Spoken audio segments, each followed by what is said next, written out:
Hello students, hope you are doing well.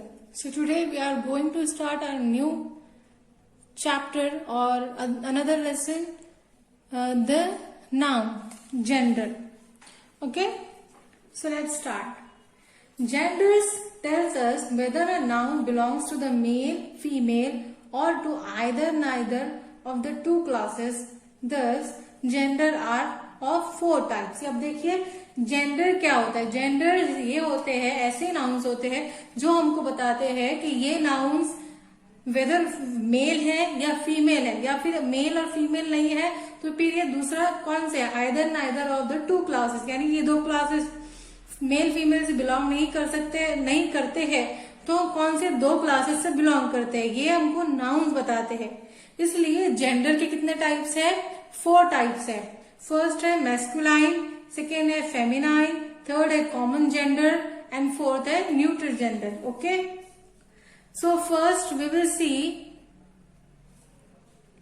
Masculine gender. Okay, masculine you can see on board also, first, second, third and fourth, masculine, feminine, common and neutral. Okay, look at the board. First है masculine gender are noun forms that denote males. masculine gender किसको बोलते हैं, masculine genders ऐसे nouns होते हैं जो हमको mails के बारे में बताते हैं. For example, mister Kapoor is my uncle, Sunil is his son, the lion is the king of jungle. Okay, in the examples given above, यानी कि ये जो examples हमने अभी पढ़े हैं, the words uncle, son and lion are used for males. जो words है यानी कि uncle, son और lion, ये जो words है वो males के लिए यूज किए गए हैं, इसलिए they are of the masculine gender. इसलिए उनको क्या कहते हैं, मैस्कुलाइन जेंडर, क्योंकि ये वर्ड किसके लिए यूज किए गए हैं, मेन के लिए या मेल्स के लिए, इसलिए. ठीक है. Now second is feminine gender are noun forms that denote females. अब फेमिनाइन जेंडर किसको बोलते हैं, ऐसे जेंडर को बोलते हैं या ऐसे नाउन्स को बोलते हैं जो फीमेल्स के बारे में बताती है, फीमेल्स को डिनोट करते हैं. For example, Mrs. Kapoor is my aunt. Sunita is her daughter. The lioness lives in a jungle. In the examples given above, यानी कि अभी जो हमने एग्जाम्पल अभी पढ़े हैं, the words aunt, daughter and lioness are used for females, है ना. aunt कौन होती है, फीमेल होती है. daughter बेटी कौन होती है, फीमेल होती है. lioness ये भी फीमेल होती है, तो इसलिए इसको क्या कहेंगे, फेमिनाइन जेंडर कहेंगे. क्यों, क्योंकि ये फेमिनाइन जेंडर के बारे में बताती है, फीमेल्स के बारे में बताती है. नाउ थर्ड है common genders are noun form that are common for both males and females. अब देखिए कॉमन जेंडर उसको बोलते हैं जो मेल और फीमेल दोनों के लिए सेम होते हैं, कॉमन होते हैं, उनको बोलते हैं कॉमन जेंडर. जैसे कि the teacher is teaching, the baby is crying, the doctor is taking care of the patient. In the examples given above, the word teacher, baby, doctor and patient can be use for both males and females, है ना. अगर sir भी पढ़ा रहे या ma'am भी पढ़ा रहे तो उनको टीचर ही कहा जाता है. उनको पर्टिकुलर सर और मैम कहा तो जाता है, लेकिन वो होते कौन है, टीचर ही होते हैं ना. वो आपको सिखाते हैं इसलिए उनको टीचर कहते हैं, चाहे वो सर रहो या मैम रहो, इसलिए उनको टीचर कहते हैं. टीचर दोनों के लिए भी यूज होता है, मेल्स के लिए भी और फीमेल्स के लिए भी, इसलिए ये कॉमन जेंडर है. उस तरह बेबी इज क्राइंग. अब अगर कोई बोले कि बेबी इज क्राइंग, क्या आपको पता चलेगा बेबी लड़का है या लड़की है, किसके बारे में बात हो रही, नहीं. लेकिन बेबी कोई भी हो सकता है, किसको भी बेबी बोल सकते हैं, लड़की को भी बोल सकते हैं और लड़की भी, वेदर बॉय और girl, we can say baby. Okay, now the doctor is taking care of the patient. Doctor और जो पेशेंट है ये भी फीमेल भी हो सकते हैं और मेल भी हो सकते हैं, है ना. अगर फीमेल डॉक्टर रही तो भी उसको डॉक्टर ही बोलेंगे, मेल रहा तो उसको डॉक्टर ही बोलेंगे. उसी तरह पेशेंट अगर फीमेल रहे तो तब भी उसको पेशेंट बोलेंगे और मेल रहा तब भी उसको पेशेंट ही बोलेंगे. इस तरह ये कॉमन नाउन है जो मेल और फीमेल दोनों के लिए यूज होते हैं, और उनको क्या कहते हैं, कॉमन जेंडर्स कहते हैं, कॉमन जेंडर्स। ठीक है। सम अदर एग्जाम्पल, यानी कि यहाँ पर देखिए और बहुत सारे या कुछ दूसरे एग्जाम्पल्स दिए गए हैं जो कॉमन जेंडर्स में आते हैं, जिस तरह के students, artist, singer, orphan, cousin, dancer, ये सारे क्या है, कॉमन जेंडर्स है।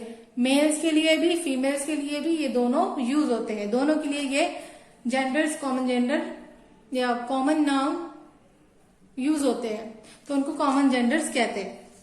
फोर्थ है neutral gender are noun form that speak about non living things and denote neither males nor females. यानी कि आप देखिए न्यूट्रल जेंडर्स किसके बारे में बताते हैं, नॉन लिविंग थिंग्स, ऐसे चीजों के बारे में बताते हैं जिनके अंदर जान नहीं है, और वो ना फीमेल्स के बारे में बताते हैं ना वो मेल्स के बारे में, वो सिर्फ ऐसी चीजों के बारे में बताते हैं जिसके अंदर जान नहीं है। ठीक है। For example the table is very high. Second है vegetables are good for health. Third है I have a red car. अब देखिए in the examples the words table, vegetables and car are names of non-living things, therefore they are said to be of the neutral gender। है ना। यहाँ पर tables के बारे में, वेजिटेबल्स के बारे में, कार के बारे में बात हो रही है जो कि नॉन लिविंग थिंग्स है, इसलिए ये कौन सा जेंडर हुआ, neutral gender. Okay. Now we will see how to form feminine gender, यानी फेमिनाइन जेंडर कैसे बनाए। There are three ways in which a feminine noun can be formed for a masculine noun, यानी कि masculine से feminine बनाने के 3 ways है। Now we will see our first one way of making feminine from the masculine gender। देखिए यहाँ पर by adding ess to the masculine, यानी कि masculine को लास्ट में ess अगर हम ऐड कर देंगे वो क्या बन जाएगा, फेमिनाइन। है ना। हमारी फर्स्ट एग्जांपल है लायन।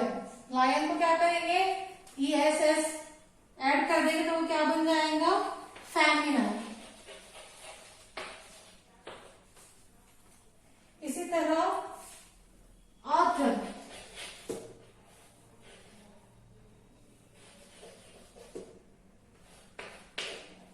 ऑथर के आगे क्या करेंगे, ess ऐड कर देंगे, ऑथरस।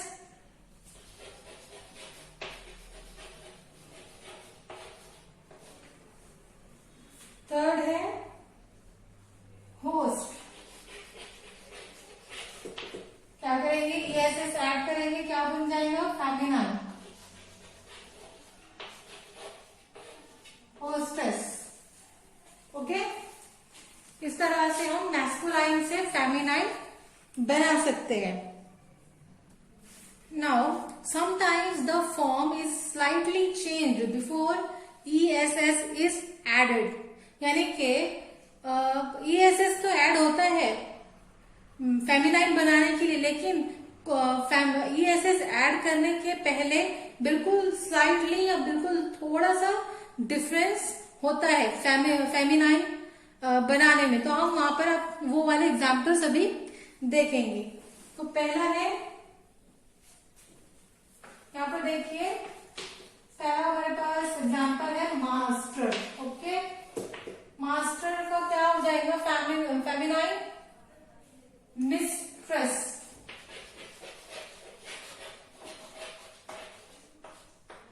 अब देखिए यहाँ पर हमने क्या बोले थे कि ess तो ऐड होगा, हुआ ना ess ऐड, लेकिन ess ऐड होने से पहले यहाँ पर थोड़ा सा स्लाइटली चेंज होने वाला है।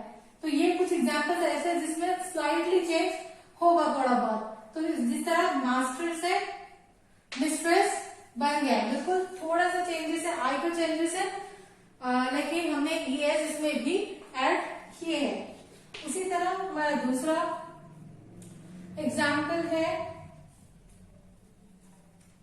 टाइगर।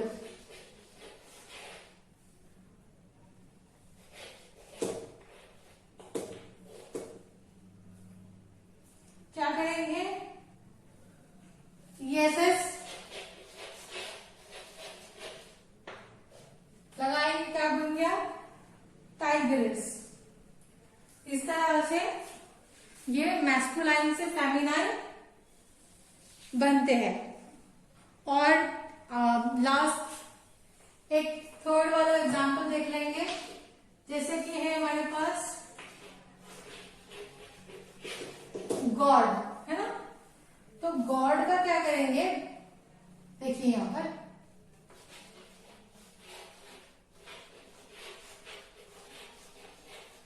ESS तो हमने ऐड किया, लेकिन यहाँ पर हमको डबल डी यानी डी डी एक डी और एक इंक्लूड करना पड़ा, ऐड करना पड़ा।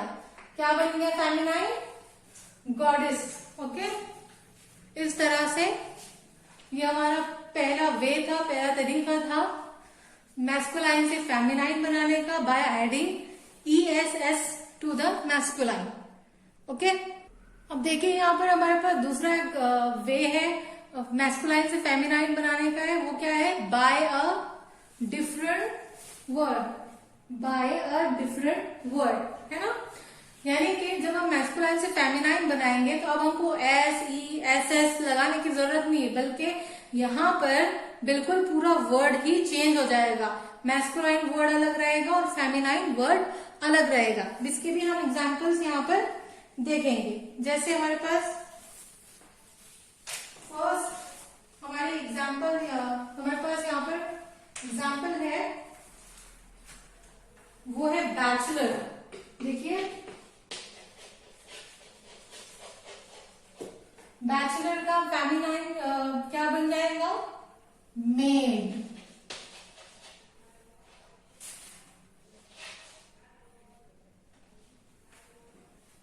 उसी तरह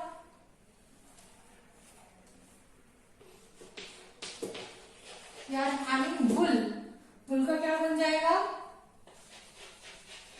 काव। इसी तरह सन है, सन का फेमिनाइन क्या बन जाएगा,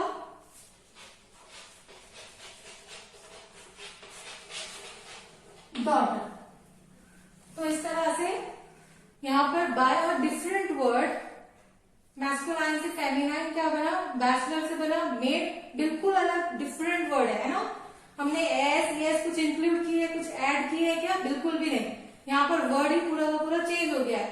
बैचलर से बना मेड, बुल से बना काउ, सन से बना डॉटर। इस तरह से ये हमारा सेकेंड वे था मैस्कुलाइन से फेमिनाइन बनाने का। नाउ थर्ड वे है फैमिलीज ऑफ कंपाउंड नाउन, यानी कि जो भी कंपाउंड नाउन है उनके फैमिलीज कैसे बनेंगे। So here we are having some examples of making families of compound noun. अब देखिए यहाँ पर हमारे पास पहला कंपाउंड नाउन है ही गोट। ही गोट का फेमिनाइन क्या बन जाएगा फिर, शी गोट। इसी तरह देखिए ही बियर, ही बियर का क्या बन जाएगा, शी बियर।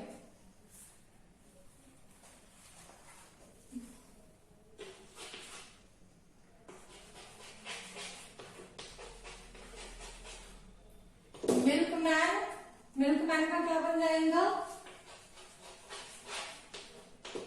Milk made. इस तरह से, तो इस तरह से हमने ये भी देखे कि फैमिलीज ऑफ कंपाउंड नाउन कैसे फॉर्म होते हैं। ठीक है, तो इस तरह हम यहाँ पे तीनों भी वे देख लिए हैं कि मैस्कुलाइन से फेमिनाइन हम किस तरह से फॉर्म कर सकते हैं। ठीक है, now we are moving toward our second heading of this chapter called pronouns agree in a gender with the nouns. अब यहाँ पर देखिए pronouns agree in gender with the nouns, यानी कि नाउन्स की जगह पर प्रोनाउंस यूज किए गए। लेकिन प्रोनाउन से भी हमको पता चलता है कि नाउन मेल है या फीमेल है, मैस्कुलाइन है या फेमिनाइन है, या फिर कॉमन है या न्यूट्रल है। ओके, तो देखिए पहला एग्जांपल हमारे पास है Ishaan is a good boy, he reads his book. देखिए यहाँ पर Ishaan is a good boy, he reads his book. Ishaan क्या है, ईशान नेम से हमको क्या पता चल रहा है, ये मैस्कुलाइन है। मैस्कुलाइन के लिए ही, हिज, हिम, ये सारे प्रोनाउन यूज किए जाते हैं। इस तरह यहाँ पर क्या यूज किया गया, ही। क्यों, क्योंकि ईशान मैस्कुलाइन जेंडर था। सेकंड एग्जाम्पल है Nitima. Nitima is my sister, she plays with her sisters. Nitima एक फेमिनाइन है ना, फेमिनाइन जेंडर है। फेमिनाइन के लिए शी, हर, इस तरह से प्रोनाउंस यूज किए जाते हैं। तो इसी तरह नितिमा के लिए क्या यूज किया गया, यहाँ पर शी यूज किया गया। Now we are having this is example, I bought this book, it is very costly. I bought this book, it is very costly. अब देखिए यहाँ पर नाउन क्या है, बुक। ये न्यूट्रल नाउन है, इसलिए इसके लिए इट यूज किया गया है। It is very costly. और ये एक नॉन लिविंग थिंग है। बुक में जान होती है क्या, नहीं होती है, इसलिए नॉन लिविंग थिंग के बारे में बात की जा रही है, न्यूट्रल जेंडर है। इस तरह से जो हमारा आज का ये चैप्टर है वो यहीं पर फिनिश होता है। Hope you have understood it very well. Thank you.